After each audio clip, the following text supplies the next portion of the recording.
मर्यादित भाषा का प्रयोग करते हैं, क्या कहोगे सर? चुनाव को अब 1 साल के लगभग दिन बचे हैं। उत्तर प्रदेश का चुनाव 1 साल के अंदर या 1 साल का आसपास समय बचा है सरकार के पास। और अब तक अभी हम लोगों ने जो बजट देखे हैं उत्तर प्रदेश सरकार के, 9 बजट देख चुके हैं। आखिरी बजट आना है जो अब आ जाएगा आने वाले समय में। दिल्ली की सरकार तीसरी बार चल रही है। हाल ही में हमें और आपको देखने को मिला कि एक ऐसा कानून जीएसटी जब लागू किया गया था तो ये बात कही गई थी कि व्यापार बढ़ेगा।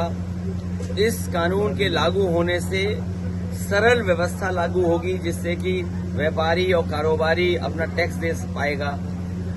शायद दुनिया में इकलौता जीएसटी कानून रहा होगा जिसमें इतने संशोधन हुए हैं और इतने संशोधन होने के बाद भी आज फिर सरकार को संशोधन करना पड़ा और ये स्वीकार करना पड़ा कि हमें गरीबों को राहत पहुंचाने के लिए कानून में बदलाव लाना पड़ेगा।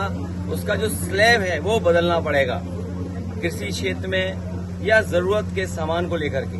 तो सवाल ये है कि जीएसटी लागू होने से लेकर के अब तक आखिरकार सरकार ने किसको मुनाफा कमाने दिया?